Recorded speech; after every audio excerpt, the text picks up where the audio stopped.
محترم بھائی اور دوستو، اللہ تعالیٰ نے ہم سے ایک سودا کیا ہے۔ ان اللہ اشترى من المؤمنین انفسهم واموالهم بان لهم الجنہ۔ اللہ تعالیٰ خریدار بنا اور دنیا کی منڈی میں اللہ نے ہم سے ایک سودا کیا۔ سودا یہ ہے کہ میری سونے اور چاندی کی جنت وہ میں تمہیں بیچتا ہوں۔ قیمت کیا ہے؟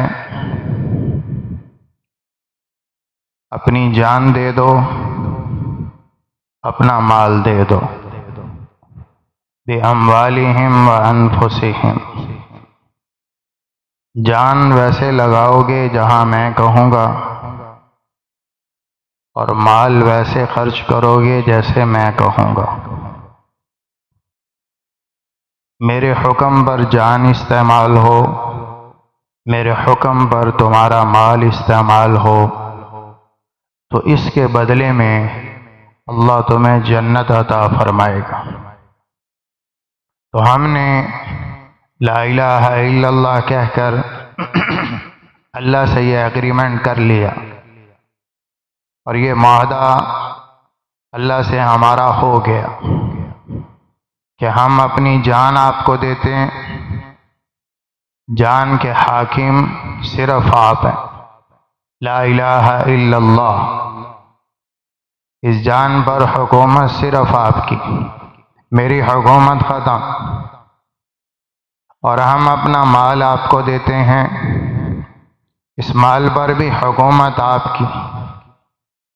جہاں آپ چاہیں گے وہاں خرچ ہوگا، جیسے آپ چاہیں گے ویسے خرچ ہوگا۔ میری حکومت ختم۔ لا الہ الا اللہ کہہ کر اپنی جان کا اور اپنے مال کا اللہ سے سودا کر چکے، لہذا ہماری جان ہمارے اختیار میں نہیں، اور ہمارا مال بکا ہوا ہے، اپنی مرضی پر اسے استعمال نہیں کر سکتے۔ ہم بکے ہوئے مال ہیں، جنت کے بدلے میں سودا کر چکے۔ تو مال کمانا کیسے ہے اللہ بتائے گا، مال لگانا کیسے ہے یہ بھی اللہ بتائے گا۔ قیامت کے دن مال کے بارے میں دو سوال، عمر کے بارے میں ایک سوال، عن عمرہ فیما افنا، تمہیں عمر دی تھی کہاں لگائی؟ عن شبابہ فیما ابلا، تمہیں جوانی دی تھی کہاں گزاری؟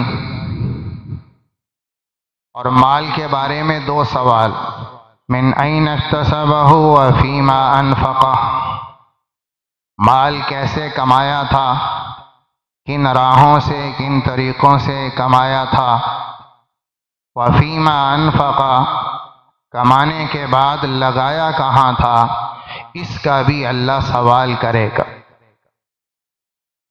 تو مال کے بارے میں دو سوال ہیں۔ اب مال کا آنا، مال کا حاصل ہونا، اس کو اللہ تعالیٰ نے اپنے ارادے اور مشیت کے ساتھ جوڑا۔ محنت کا حکم دیا ہے کہ طلب کرو، محنت کرو، لیکن تمہاری محنت پر ملے گا اس کا کوئی وعدہ نہیں، تمہاری محنت کی بقدر ملے گا اس کا بھی کوئی وعدہ نہیں۔ یبسط الرزق لمن یشاء ویقدر، رزق کا بڑھنا اور گھٹنا، کمائی کا بڑھنا اور گھٹنا، اس کو اللہ نے نہ محنت سے جوڑا، نہ تعلیم سے جوڑا، نہ ڈگری سے جوڑا، نہ فکر سے جوڑا، اسے اللہ نے اپنے ارادے سے جوڑا، جس کے لیے چاہوں گا روزی بڑھا دوں گا اور جس کے لیے چاہوں گا روزی کم کر دوں گا۔ وہ میری چاہت سے جڑا ہوا ہے، تمہاری محنت سے جڑا ہوا نہیں ہے۔ ما نشاء لمن نريد من كان يريد العاجلة عجلنا له فيها ما نشاء لمن نريد۔ جو دنیا کی محنت کریں گے، کوشش کریں گے، کمائی کے ذریعے اختیار کریں گے، کیا سب کو ملے گا؟ کہ نہیں، سب کو نہیں ملے گا۔ لمن نريد، ہم جس کو چاہیں گے دیں گے اور جس کو چاہیں گے نہیں دیں گے، اور جو جتنا چاہے گا اتنا ملے گا، جتنی طلب کرے گا اس کی بقدر ملے گا، محنت کی بقدر ملے گا۔ کہا نہیں، ایسا بھی نہیں۔ ما نشاء، وہ جتنا چاہے گا اتنا نہیں ملے گا، بلکہ ما نشاء، جتنا ہم چاہیں گے اتنا ملے گا۔ تو مال کا آنا یہ ہمارے بس میں نہیں ہے، یہ تقدیر کا فیصلہ ہے۔ ہمیں محنت کا حکم ہے کہ جائز طریقوں سے محنت کی جائے۔ طلب حلال فریضۃ بعد طلب کسب الحلال فریضۃ بعد الفریضہ، حلال کوشش کرنا یہ فرض ہے۔ حلال کمائی کے لیے ہاتھ پاؤں چلانا یہ اللہ تعالیٰ نے اس کو فرض قرار دیا۔ تو ہمارے ذمے محنت تو ہے کہ ہم کوشش کریں، پر مال کا آنا کتنا ہوگا یہ ہمارے بس میں نہیں، یہ اللہ تعالیٰ کا ارادہ ہے۔ وہ ہماری محنت اور کوشش پر زیادہ دے دے اس کی چاہت، وہ تھوڑا دے دے اس کا ارادہ، وہ نہ دے تو اس کی چاہت، وہ محنت کے بغیر دے دے تو اس کا ارادہ۔ تو مال کا آنا یہ میرے بس میں نہیں، کتنا آئے گا، کس کو آئے گا، یہ میرے بس میں نہیں۔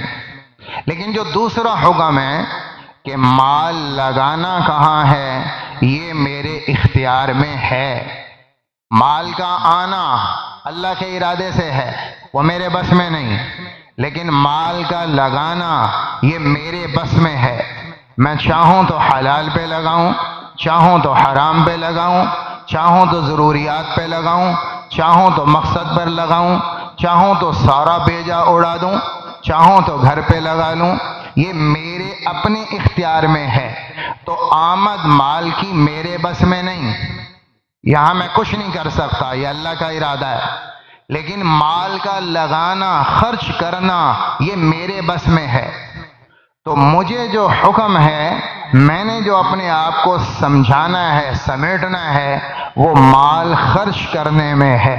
لوگوں کی ساری توجہ آمدن بڑھانے پر ہے، خرچ پر نہیں ہے، آمد پر ہے۔ آمد کہ مال کی آمد کے ذرائع بڑھ جائیں، مال کی آمد بڑھ جائے، مال کی آمد اس کے لیے محنت بڑھائی جائے۔ کوشش کرنا فرض ہے، لیکن میرے بس میں نہیں ہے کہ کوشش پر آئے گا، کوئی وعدہ نہیں، اور جتنی محنت ہے اتنا آئے گا، کوئی وعدہ نہیں۔ اللہ تعالیٰ اپنے مشیت اور ارادے سے جوڑتا ہے، میں جتنا چاہوں گا دوں گا۔ تو مال کا آنا یہ میرے بس میں نہیں ہے، اللہ کا ارادہ ہے، لیکن مال کا خرچ کرنا یہ میرے بس میں ہے۔ تو اللہ تعالیٰ یہ کہتے ہیں کہ خرچ کرنے پر دھیان دو، اپنا خرچ سمیٹو۔ خرچ کے احکامات اللہ بتاتے ہیں۔ آمد پر مال تجارت سے کماؤ، زراعت سے کماؤ، وکالت سے کماؤ، حکومت سے کماؤ، اس طریقے سے کماؤ، اس کو اللہ بیان نہیں کرتا۔ صرف یہ کہتے ہیں کہ آمد کا رستہ حلال ہو، اس میں دھوکہ نہ ہو، اس میں رشوت نہ ہو، اس میں فراڈ نہ ہو، اس میں دو نمبری نہ ہو، اس میں ناپ تول کی کمی اور زیادتی نہ ہو، اس میں جھوٹی قسم نہ ہو، اس میں سود نہ ہو۔ آمد کے رستے حلال ہوں، باقی کوئی بھی راہ ہو۔